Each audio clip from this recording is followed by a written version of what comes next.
A little about skin grafting because that is what you will see in many of these clients, and then we'll talk a little bit about what happens with many of these patients. The treatment, the acute phase when the patient is admitted to a burn unit is the resuscitation. Many of these victims would die from shock, and that was commonly 20, 30, 40 years ago, in which we did not understand exactly what was the mechanism of this shock. But basically what happens in a burn injury, in a severe burn injury, is that basically the gates are open, the doors are open, and water basically pours out of the individual. The patient goes into what we call hypovolemic shock, meaning that there is a tremendous loss of water and fluid, and the resuscitation means we have to give a lot of fluid back into the patient in order for him to keep his blood pressure up. Dressing changes are done in order to avoid infection and in order to control the pain, and they have to be done under pain control because they're quite painful. Skin grafting, of course, is the only way that we can treat these injuries. We do not quite yet have a true artificial skin.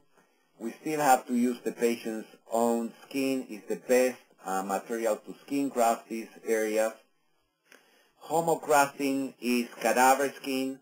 Before we can put the patient's own skin, which is called autografting, many times we will take the patient to surgery, remove the area that is burned, and do a temporary covering with homografting, cadaver skin, and then bring back the patient to surgery, remove the cadaver skin, and put the patient's own skin, what is called autografting. Physical and occupational therapy is part and parcel of the recovery because patients have a tendency to contract. Consequently, the joints will become less supple. They're not able to move the joints. They cannot raise their arms, extend their elbows, or bend their knees. So it's very important that physical and occupational therapy, and certainly psychological and psychiatric intervention during and after treatment is required because these patients are, of course, left with tremendous emotional trauma, and these are the type of injuries that not only are internal injuries but are external injuries in which the patient has a daily reminder that he has been injured. Rehabilitation, of course, in and outpatient, depending upon the extent of the burn injury, but certainly with severe, large burn injuries is part of the procedure. And let's not forget about pressure garments. Pressure garments are given to most burn victims that have been skin grafted, and basically they are custom-made garments that the patient will need to wear for about 2 years, 23 hours a day. The reason for the pressure garment is to avoid hypertrophic scarring, to avoid keloiding, and to produce a scar that is nicely molded to the patient, that is as soft and supple as possible without hypertrophy. The pressure garments do this by applying, like the name implies, pressure, and then we use silicone inserts, which are like jelly silicone underneath some of the areas in which we want to apply extra pressure.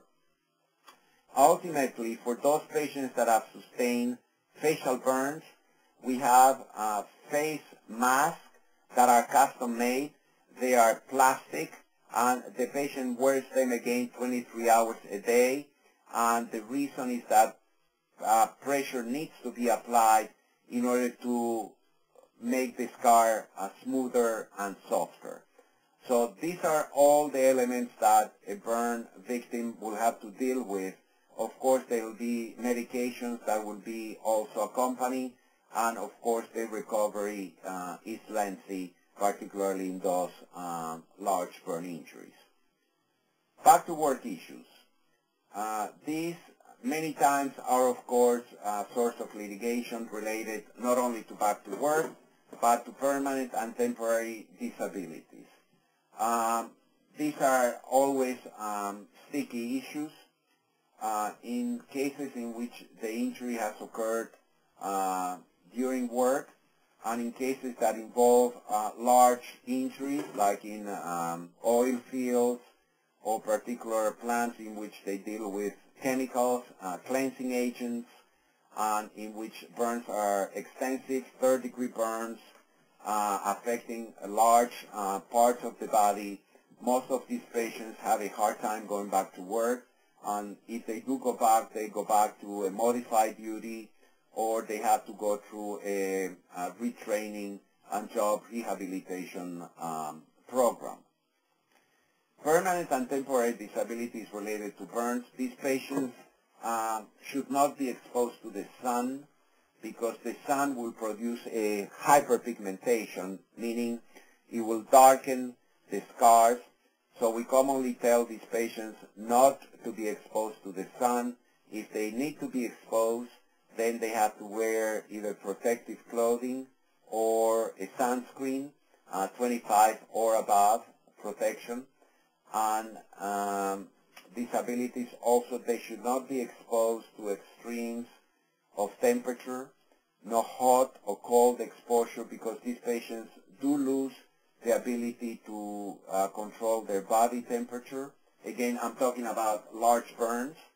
And usually these patients also lose the ability to sweat, because the sweat glands have been injured during the third-degree burn, so they cannot control their temperature. Common complaints are related to itching.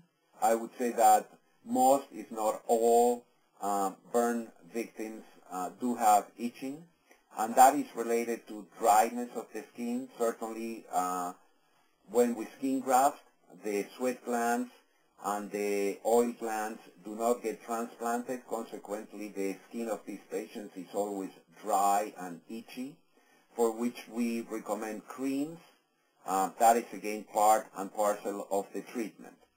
Burn camps and support groups are attached to most burn centers, and we feel that they should be part of what patients undergo.